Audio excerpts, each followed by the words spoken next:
Hello all, in this video I'll be looking at this fancy mitre gauge.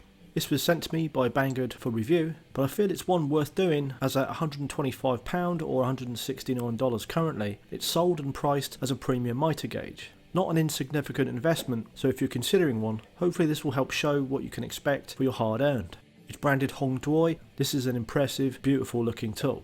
I'll look at the tool's features first, then set up, a little demo and end with my thoughts. The protractor is a laser etched steel plate going from 0 to 70 degrees in either direction. At least that's how far the etched markings go. It will actually turn to 75 degrees.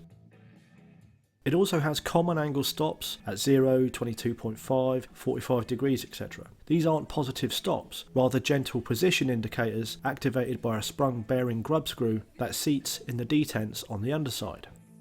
The handle is a reasonable size and is quite beautifully machined. Nice knurling and geometric detail with a subtle tint in the anodizing. A peach colour maybe? Not sure it really comes through on camera, but it's very nice. For fixing the fence, there are two height adjustable thumb screws, in the centre of which you can insert an Allen to crank it tight more securely. The Allen for this comes supplied. Either side of the thumb screws are two more Allen screws which allow you to dial in the fence angle, truing it to your machine. As you tighten them, they push brass plates out on the fence side, giving you around 2mm of adjustability either side, again using the supplied Allen. On either side of the gauge are three counterboard machine screws. Annoyingly, they don't fit the supplied Allen, they're 4mm I think. But what they allow you to do when you loosen all three each side is perfectly square your fence to your table. Lots of adjustability in this mitre gauge, I love that. Around the perimeter of the protractor are steel indexing teeth. These are at every full degree increment. There is a sprung indexing pin in the rear stock with a brass thumb screw which you pull back to disengage and springs back to engage when released. A feature I was really looking forward to having on a mitre gauge is the magnifying glass. It's cold and chinks like glass, so I'm pretty certain it is. And you get a spare too. The aluminium bar is much of a muchness. It arrived nice and straight thanks to shipping in a box with cut foam. It has four plastic split washers along its length for snug fitting in your track. The rearmost you access through a slot in the back of the stock. It also has a steel lip at the front that sits in a T-section of your track to stop it lifting out unintentionally. The thumb screw for the indexing pin, when fully screwed down on its own, won't lock. Being able to pull it back and lock it so disengaged is useful if you want less than full degree angles. The gauge comes with a little bag of washers, so just fit one of these under the thumb screw and you've taken up enough thread to be able to pull the thumb screw right back, tighten it down fully, disengaging the indexing. So with the gauge on one of my table tracks, I can do a quick test to see if the slop can be dialed out, still retaining decent free movement.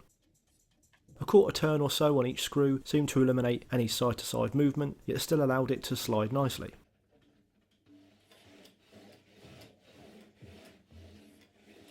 For my personal setup, this isn't really an issue as I'll be fully tightening down the split washers to fix the mitre gauge in place on my sliding carriage.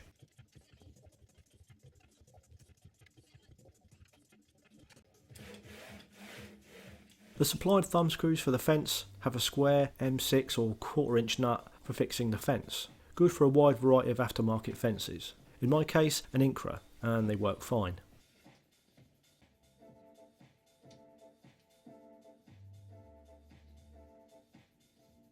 So with the fence fitted, we can look at some of the adjustment features to dial it in.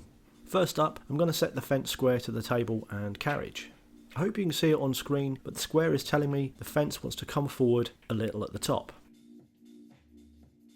I loosen the three screws each side, which frees the plate a little attaching the fence to the gauge. Space is tight and a T-Allen like mine isn't the ideal choice, but it was to hand. I'm sure you'll choose more wisely. I've only slackened them off a little and you can see the play. A little more slack is available if you wanted more extreme adjustment by loosening the screws more, though you might have other issues if you need that much adjustment. So I just hold the fence to my square, carefully cinching the bolts. Took me a couple of attempts to get it just so, but I'm happy with that. Nice and true to the table and carriage.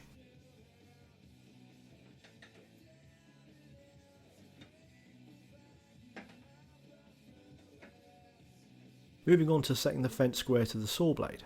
The blade is high to avoid any teeth touching the square. You can see here the square has a slight rock, moving the blade a little. The fence needs to come forward a touch on its right side. I loosen the right thumb screw fully and the left one just a touch. Then with the supplied Allen, I take up the slack on the right side adjustment screw and give it about 1/8 of a turn when I feel it push the fence. Make sure to double check when you've tightened the thumb screws back down, but I'm very happy at this point that the fence is square.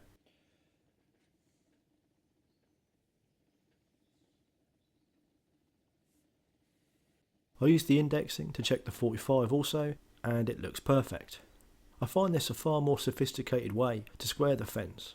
All my previous gauges, you square the fence and adjust the zero indicator on the stock to suit. That works okay, of course. I just think this is a nicer way to do it. For good measure, I return to 0 degrees from 45 using the indexing to check we're ready to roll. Spot on. I've got a piece of 25mm MDF here, factory edge to the fence.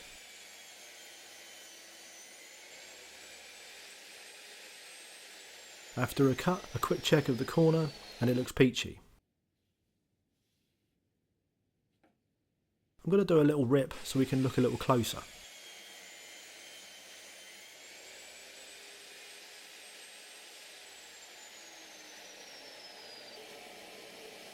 Again, it looks nice and square, but being a rip, I'll check the width across its length to give us a better idea how square. It wasn't showing up great on camera, so I cropped some stills as best I could to zoom in on the measurements on the calipers. I've got 51.93mm one end, 51.97 in the middle, and 51.95 the other end. I'm pretty happy with that. So let's try a quick 45.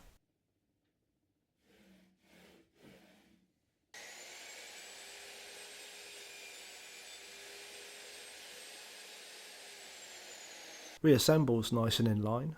The join looks really nice too.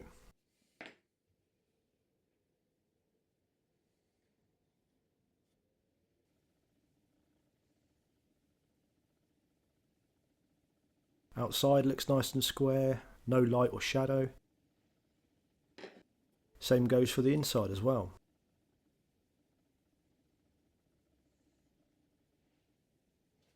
And fits lovely and snug to the combination square. This looks to be set up pretty nicely, I think.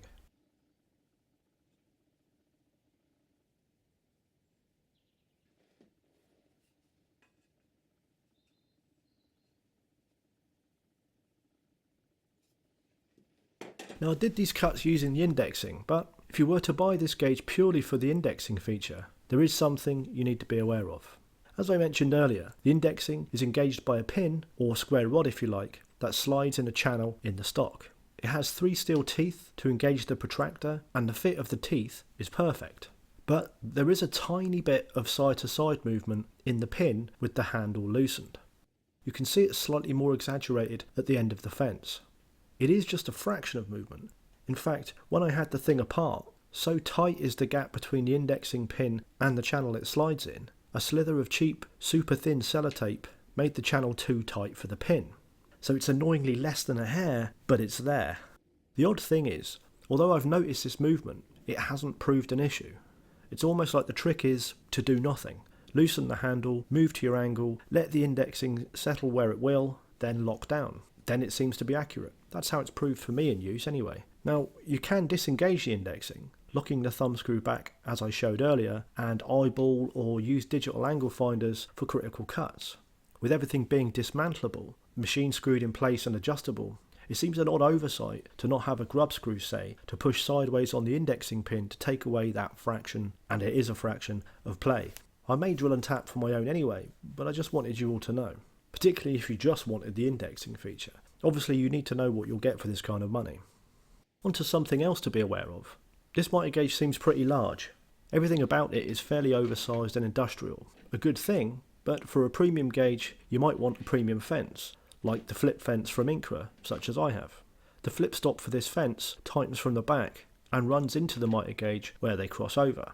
It will sit on top of the gauge and lock down no problem, but if you have a similar lock from behind stop, you should be aware the top of the mounting plate on the gauge sits a good 50mm from the surface. It's also 170mm wide, so it's a biggie. The Mitre fence and stop also have indexing. Annoyingly, the width of the gauge meant I had to drill a hole to the left of the original for the Allen screw for the fence extension. This gave me the extra 10mm I needed against the body of the massive mitre gauge to align the fence properly to the blade for indexing the flip stop. I mean, granted, all these little issues are specific to my setup, just trying to illustrate in some instances some accommodation might have to be made for its size, if, like me, your previous gauge was something much more modest. Regardless, I get it to within 1/4 mil with the fence stop indexing on camera. I've since got it to within 0.05 of a mil, which I'm more than happy with. So would I recommend this mitre gauge? I mean, yeah. It's up against stiff and proven competition at this price point, not least Incra and Jessam and the like, but it is a genuinely premium mitre gauge. There's a lot of adjustability built into this gauge to get your fence true in every which way. It might even be the most adjustable gauge out there, I'm not sure. The protractor rotates smoothly and without any play whatsoever. It's also a beautiful thing. It looks and feels worthy of its price tag. I've been using it a few weeks now and found the indexing accurate, but I can't ignore that there's a fraction of movement before you lock it down. Just a fraction of a degree even at the fence end. As I mentioned, if you just let the indexing do its thing, it seems to set the angle accurately. Knowing it's there, I do find myself periodically checking, but I've yet to have it give me anything other than accurate repeatability. Perhaps I'm worrying about nothing, but I may yet just drill and tap for a couple of nylon grubs to keep the indexing pin tight to the side of its channel.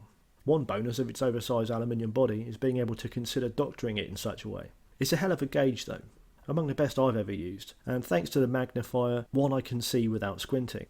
Thoughts and questions more than welcome below. Links as always will be in the description, and thanks for watching.